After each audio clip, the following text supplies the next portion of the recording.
आप सभी को मेरा प्यार भरा सादर प्रणाम and welcome to my channel. आज मैं आपको देवराज इंद्र से जुड़ी एक कथा सुनाने जा रही हूँ। यह तो हम सभी जानते हैं कि देवराज इंद्र का वाहन ऐरावत हाथी है। एक बार अचानक देवराज इंद्र के हाथी ऐरावत को न जाने क्या जुनून सवार हुआ कि उसने खाना पीना बंद कर दिया। क्रोध के मारे जैसे वह पागल हुआ जा रहा था।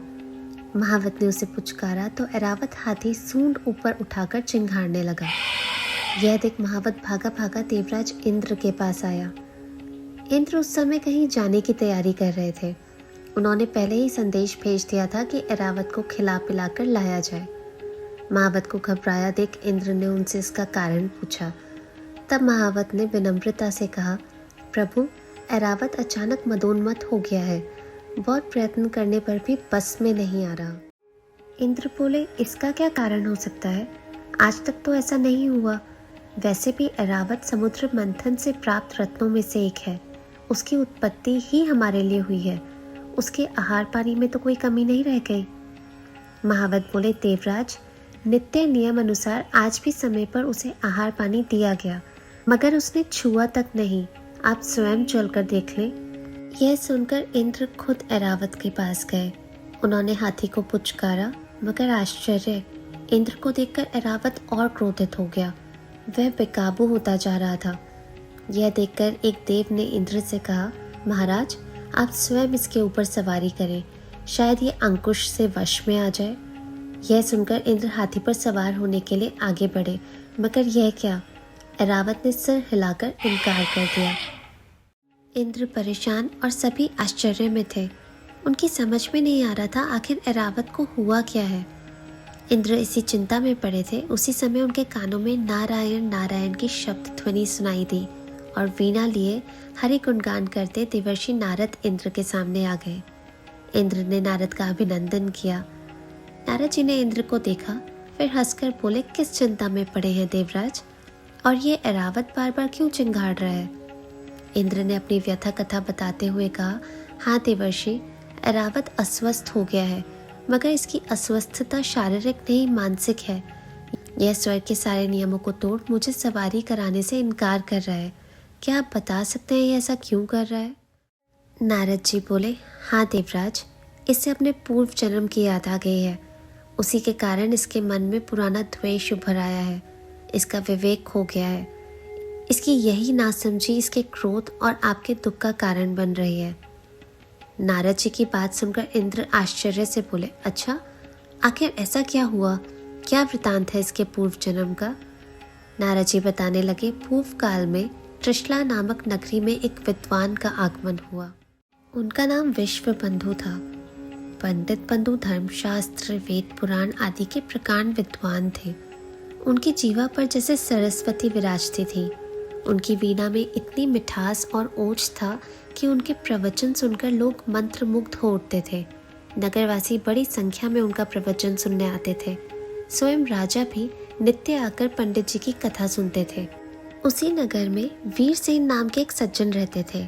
वे बहुत ही धर्मप्रिय थे। ज्यादातर समय पूजा पाठ में बिताते थे। वीरसेन भी चाहते थे कि किसी दिन जाकर पंडित जी की कथा सुने, मगर जब तब से समय ही नहीं बच पाता था। एक दिन पंडित जी के एक चेले ने उनसे कहा, गुरुजी, पूरे नगर में आपकी कथा की चर्चा है। सभी नगरवासी आपके ज्ञान की प्रशंसा कर रहे हैं। आप धन्य हैं। पंडित जी अपनी प्रशंसा सुन बहुत खुश हुए। उनके मन में अहंकार को लांछने लगा। वे गर्व से बोले, क्यों नहीं, मेरे जैसे शास्त्रज्ञ विद्वान की कथा तो अपूर्व होगी ही। फिर मेरी कथा शैली की सरलता तो सभी को आकर्षित करेगी ही। यह सुनकर चेला बोला, क्षमा करें गुरुजी, जब तक आपकी कथा सुनने वीरसेन नहीं आते, आपकी कथा अधूरी ही मानी जाएगी। ऐसी बात है, तब वीरसेन को कल ही बुलवा लेता हूँ। जिसकी कथा सुनने राजा आए, उनके कथा में वीरसेन आने से कैसे इनकार कर सकता है? पंडित जी ने घमंड से कहा। फिर तुरंत एक दूसरे चेले को वीरसेन के घर भेज दिया। वीरसेन का मन छल प्रपंच से दूर था। उन्होंने आने को कह तो दिया, मगर उस दिन उनका व्रत था। पूजा पाठ में देरी हो गई, इसलिए कथा में ना जा सके। कथा पूरी हुई। चेले ने पंडित जी के कान में कहा, देखा, आपके बुलाने पर भी वीरसेन नहीं आए। लगता है वे आपको विद्वान नहीं मानते। आपको अपनी विद्वता का सिक्का जमाना है तो वीरसेन का सिर झुकाना ही होगा। पंडित जी के हृदय में द्वेष की ज्वाला भड़क उठी। कथा में वह रोज ही राग, द्वेष और अभिमान से दूर रहने की दूसरों को शिक्षा देते थे, मगर आज स्वयं उनको भूल गए। अगले दिन कथा पूरी होने पर राजा ने आकर पंडित जी से आग्रह किया कि आप कल भोजन के लिए आएं और राजमहल को पवित्र करें।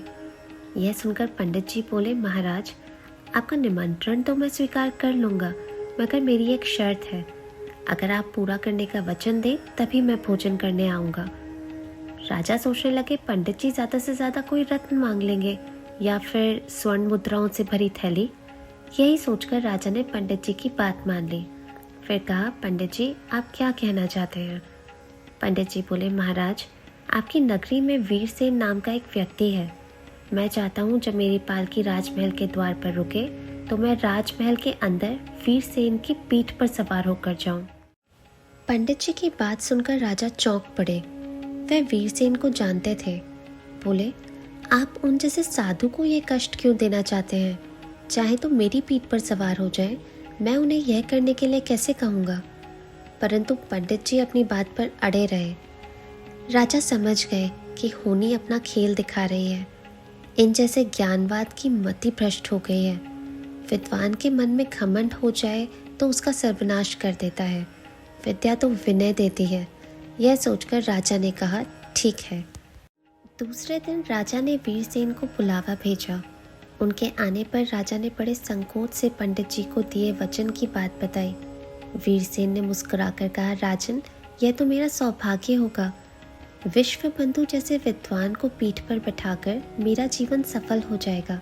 मैं आपका आभारी रहूँगा। यह सुनकर राजा भी पानी पानी हो गए। अगले दिन निश्चित समय पर विश्व बंधु की पालकी महल के द्वार पर आई। वीरसेन और राजा वहां थे।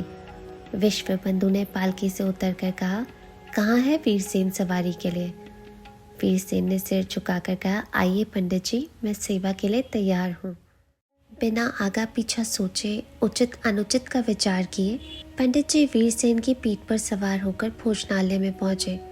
रास्ते पर वह सोचते रहे, आखिर मैंने इसका मान मर्दन कर ही दिया।